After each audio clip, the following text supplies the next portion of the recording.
Hello, hello, hello. This is just a little bit of a random segment talking about the Sailor Moon DBZ fanfiction that I am actually reading in other portions of this podcast. I just kind of wanted to take a moment to maybe address some questions that some of the audience may or may not be asking. But I kind of wanted to do it, just in case anyone had anything to say about the original story that was done by Sailor Backstreet or the edited version that I am working on right now. So to kind of start off with something that people might be asking is, why are you setting essentially the DBZ portion, which I believe is from the Kai arc in DBZ, in the Super Sailor Moon era? And the simple answer to that question is that it's another dimension. It wasn't really made very clear in the original fanfiction, but it is mentioned at one point by King Kai that the Earth that Goku and friends are traveling to in the Tokyoverse is in fact another dimension. So I kind of thought that since time travel and dimension travel is kind of wibbly wobbly, timey-wimey nonsense, they could really show up anywhere in the Sailor Moon timeline. So that was the reason that I did that. And another reason is that I really, really wanted Sailor Moon to be at almost her complete and final form, because she is incredibly strong as Super Sailor Moon. And in the original, you guys might have noticed, they seem to kind of be keeping it too, I guess linearly is what you might say.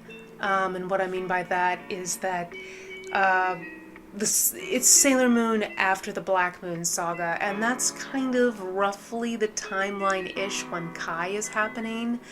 If you think about it, from taking it from Dragon Ball into DBZ and then, kind of going from there, I think that's roughly where the placement, is. Like we're 3 arcs in, essentially. Well, 2 or 3 arcs in, depending on if you consider the Doomtree Saga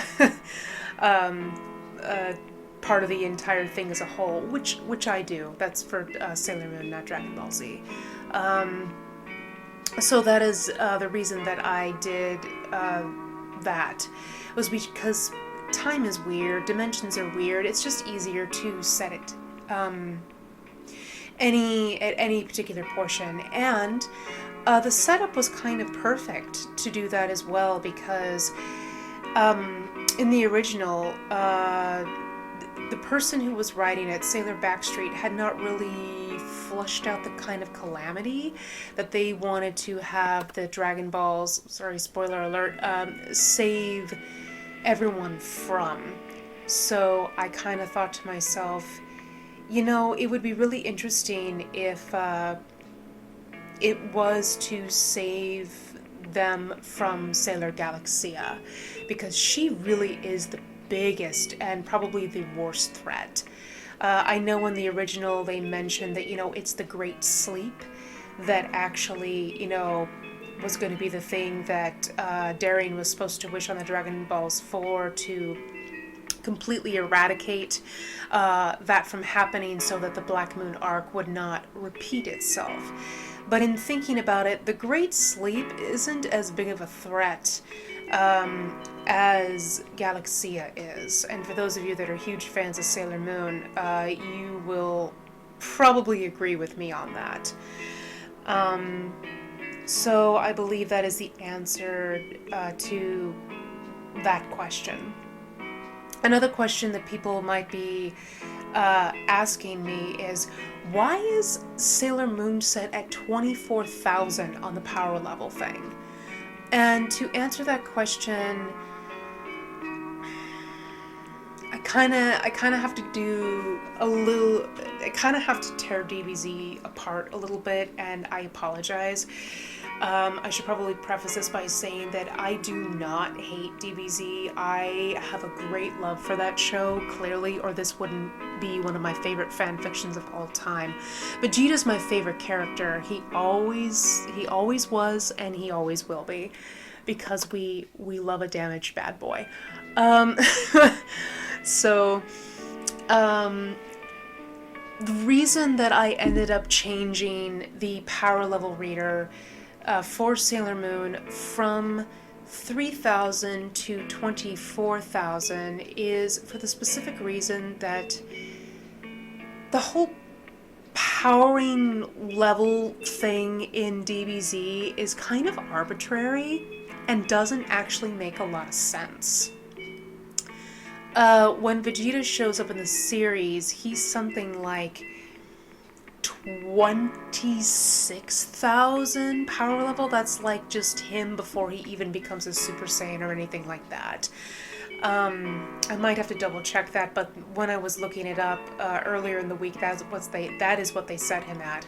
It would make sense in the original portion of this fanfic that a 3,000 power level for Sailor Moon would be absolutely no threat to Vegeta if he's 26,000. But here's the thing, fam. Serena ain't no goddamn 3,000, even in her Sailor Moon form. And at the most, she'd probably be 10,000, or, you know, thereabouts, when she first becomes Sailor Moon. Because the thing that everyone forgets is that Sailor Moon is a goddess. She is a 100% goddess. So to say that she would be, you know, that she's weak, or, you know, that she doesn't have the capability to defeat a Z warrior, I think I've mentioned this before, is absolutely ludicrous. There is no way that Sailor Moon's power level readout would be so low, even in her, what is essentially, I think, like her second version of her original Sailor Moon incarnation. So that is the reason that I did that. And I'm definitely going to have more to add to this segment later on, which I will do and edit in as needed, but that's mostly it for right now. Those are the whole questions. Sailor Moon is not weak, and she's at least 2 or 3 steps away from being Neo Queen Serenity, in which case, you know, she's going to creep into the frickin' trillions in power level. So that's going to be, we'll tackle that later on. But for the moment, I just kind of wanted to make a little bit of notes about the changes that I've done so far. And another thing that I should probably mention right here and now is the whole fact that the training aspect from DBZ to Sailor Moon is completely different. DBZ characters tend to do a lot of, you know, we're going away, we're training at these gravity levels, you know, until we're, you know, the strongest, blah, blah, blah. We consistently, you know, have to up our ante because there's always someone coming along who is stronger than us, therefore we need to go away for a moment to become, if not stronger than them, then equal to, and then, you know, best them later. Sailor Moon doesn't have that same predicament, I'm gonna say, and that is because Sailor Moon literally powers up when she meets people that are stronger than her. She meets people that are stronger than her she has moments where, you know, she's down, she's bent, she's broken, but then because of the sheer will, the sheer will of her heart to continue to protect her friends, her family, and the earth that we live on. That is the thing that actually gets her to the next power level. And if you ask me, that is so much stronger than going away to a freaking echo chamber and, you know, training for 11 months. But that's just me. I touch on that in other chapters. Again, spoiler alert, that's another discussion for a different segment. But anyway, that is all that I have for now. I will be adding to this later. So, hope you all are having a great evening. And I will see you all in the next one. Bye.